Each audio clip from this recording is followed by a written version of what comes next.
catch, it almost fell. Hello, my dear friends. I hope you all are doing well. If you remember the last video, I spoke about why God had me do this. And, to be honest with you, I am struggling.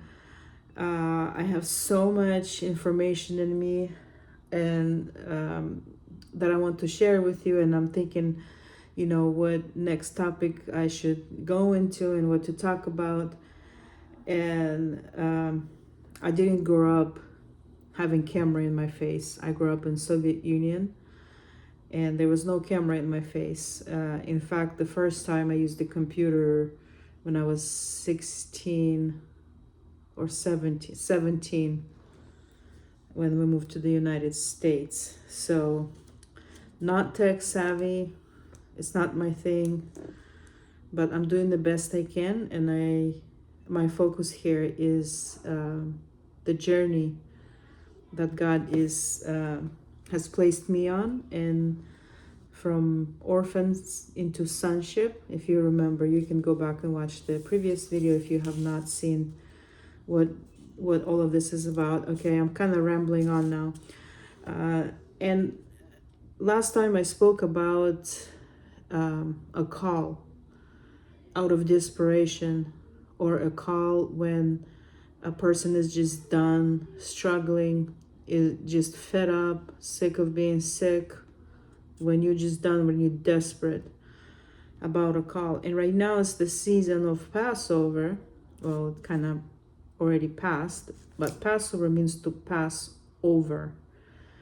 And it's the season when it's in this time of the year. And if I look at my life, in this time of the year, many major movements have taken place around this time of the year.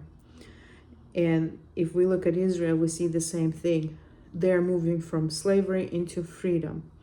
And because my topic for today, call out,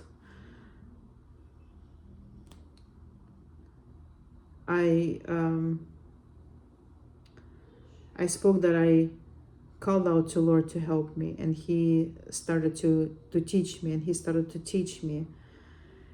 Call out to me and I will show you the impossible, God says.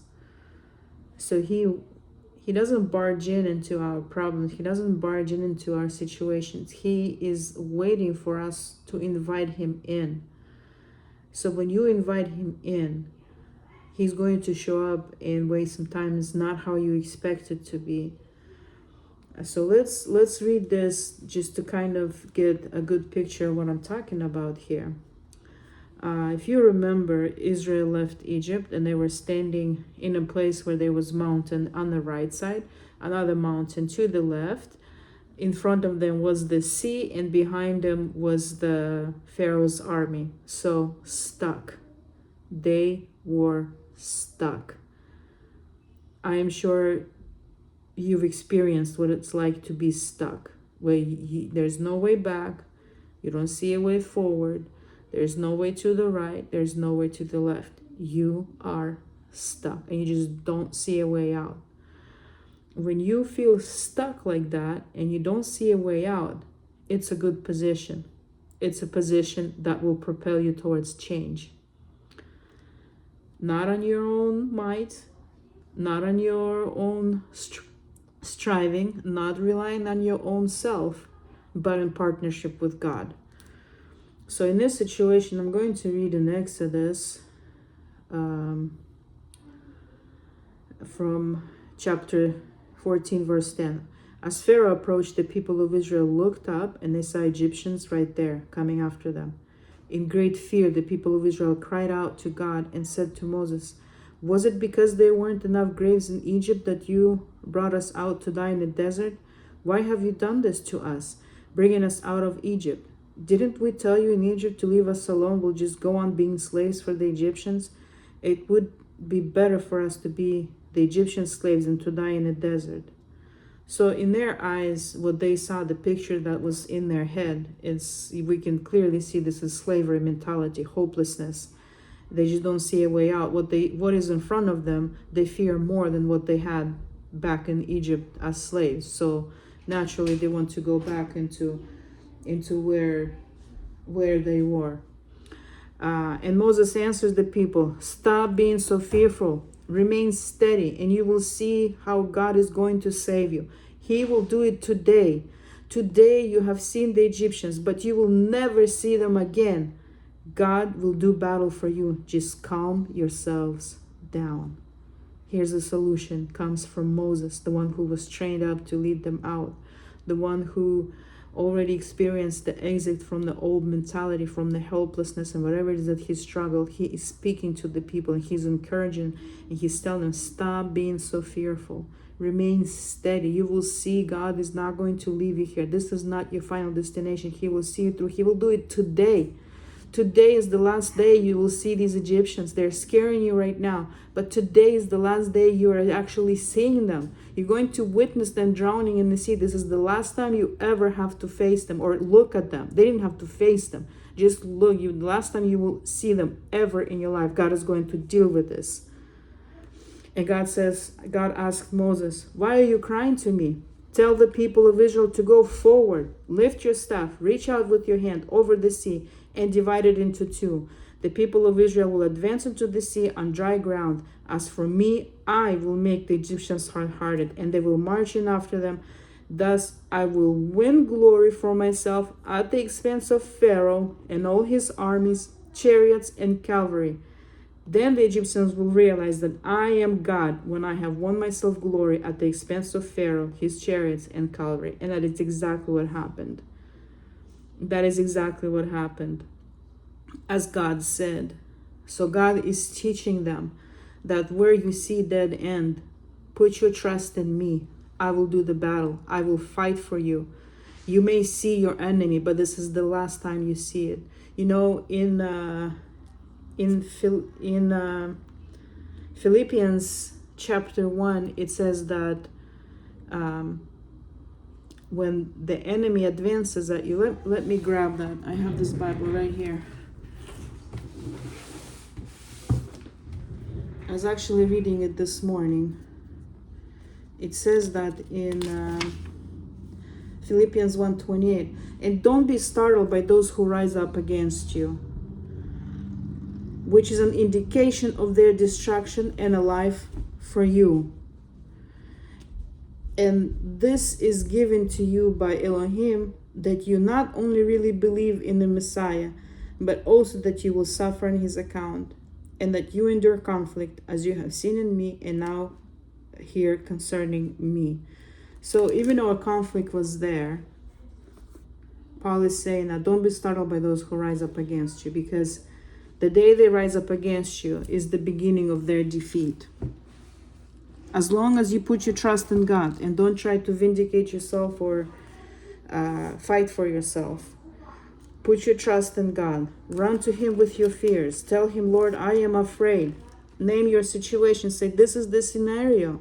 I don't know what to do. I don't see a way out. I don't know the solution.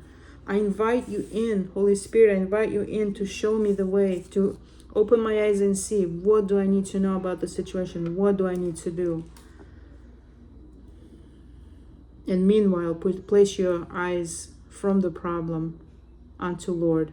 Seek him, who he is, what his character is like. And I promise you, he will get involved. And then we will go to Psalm 107.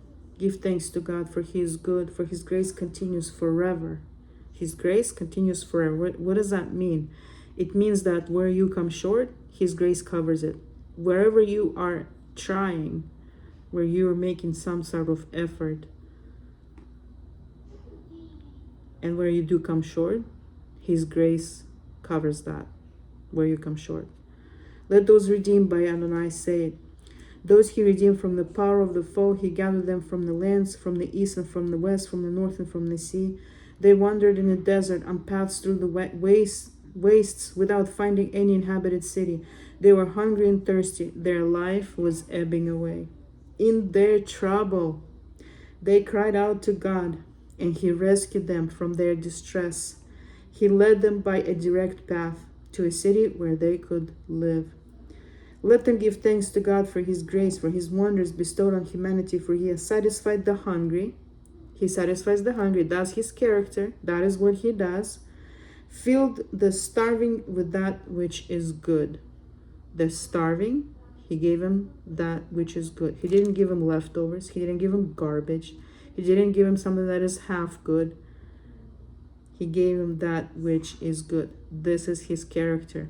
This we can rely. If we ask for bread, he does not give us a rock, Bible says. Some lived in darkness, in death, dark gloom. So if you found yourself death, dark gloom, you just feel like you're just pressed by darkness. You just don't see the light. There's just death, dark gloom all around you, and there's no hope. You don't see anything ever changing. You just feel this pressure on you, and you cannot free yourself from it. This is for you. Because they bound in misery and iron chains, because they defied God's word, scorned the counsel of the Most High. So he humbled their hearts by hard labor. When they stumbled, no one came to their aid. So he's talking about Egypt, Israel and Egypt here. They were in this state. He describes their state. He humbled their hearts by hard labor. When they stumbled, no one came to their aid. And then, in their trouble, they cried to God, and he rescued them from their distress. He led them from darkness, from death, dark gloom, shattering their chains. This is what God does. Even though the position they were in, they got themselves into that death, dark gloom, they lost the hope. It says that they defiled God's word, and they refused his counsel. They scorned his counsel. They ended up in that position. When they called out in their trouble, it doesn't matter what you did. It does not matter what you did. If you see that you find yourself in trouble and you need help and there's no one around you who can help you, when you call out to God, for help, he will show up. In their trouble, they cried to God, and he rescued them from their distress. He led them from darkness, from death, dark gloom, shattering their chains. He freed them. He broke all that darkness. He broke everything that was holding them back, and he freed them. Let them give thanks to God for his grace, for his wonders bestowed on humanity, for he shattered bronze doors and cut through iron bars. They were foolish people who suffered affliction because of their crimes and sin. They couldn't stand to eat anything. They were near the gates of death. In their trouble, they cried to God, and he rescued them from their distress. He sent his word and healed them. He delivered them from destruction. So God is showing a group of people. He's showing how they got there, what led them into that state that they were in. And then he says, in their trouble, they cried out to me. I heard them. I rescued them. And I said my word to heal them and deliver them from destruction. So whatever it is that you specifically need in your specific situation, despite anything that you have done in the past, you call out to God, he's going to show up. That was my life too. My life was the result of things that happened to me and the choices that I made as the result of things that happened to me. As a result of abuse, we either become abusers or victims. But both need rescuing. Wouldn't you agree? Both need rescuing because both are in trouble. Neither one is thriving. So if we call out to God, call out, when we are in the cornered, it's a good position to call out. That's why I'm saying that when they were stuck, it's a good position. This is your, what's the word I'm looking for? It's your launching pad. It is your launching pad. As unpleasant as it is your launching pad. Let's continue. Psalm 107, verse 21. Let them give thanks to God for his grace, for his wonders bestowed on humanity. Let them offer sacrifice of thanksgiving to proclaim his great deeds with songs of joy. Those who go down to the sea in ships, plying their trade on the great ocean, saw the works of God, his wonders in the deep. For at his word the storm's wind arose, lifting up towering waves. The sailors were raised up to the sky, then plunged into the depths. At the danger their courage failed them. They reeled and staggered like drunk men, and all their skill was swallowed up. Yeah. in the sea when it's a storm. Your skills, they can only take you so far. In their trouble, again, in their trouble, they cried to God, and he rescued them from their distress. He silenced the storm and stilled its waves, and they rejoiced that the sea grew calm. Then he brought them safety to the desired port. He brought them into safety. And then it just repeats, I guess it's the chorus, and it will go to verse 33. He turns rivers into deserts, flowing springs into thirsty ground, productive land into salt floods, because the people living there are so wicked. But he also turns desert into pools of water, dry land into flowing springs. There he gives the hungry a home, and they build city to live in, where they sow fields and plant vineyards, which yield an abundant harvest. He blesses them, their numbers grow, and he doesn't let the livestock decrease when their numbers fall. They grow weak because of oppression, disaster, and sorrow. He pours contempt on princes and leaves them to wander in trackless wastes. But the needy he raises up from their distress and increases their families like sheep. When the upright see this, they rejoice, while the wicked are reduced to silence. Let whoever is wise observe these things and consider God's loving deeds. The needy he raises up from their distress and increases their families like sheep. Are you needy? Do you have needs that you have no idea how you're going to be able to fulfill or meet? Cry out to God. Call out to him. He will show you the impossible, because he is the impossible God, the one who created the heavens and earth, and the whole earth cannot contain him. All the good and perfect things come from above, from the Father of heavenly lights, in whom there is not even a shadow of change. James chapter 1. That is who he is. He wants to give you good things. God the Father, he wants to give you good things. The only thing that is preventing you from receiving it is the separation between you and God himself.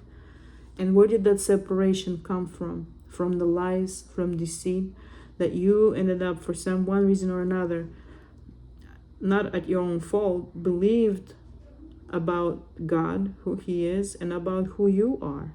So these challenges that you're facing, they're your launching pad to launch you out from that deception that you've been living into the truth, which is he himself.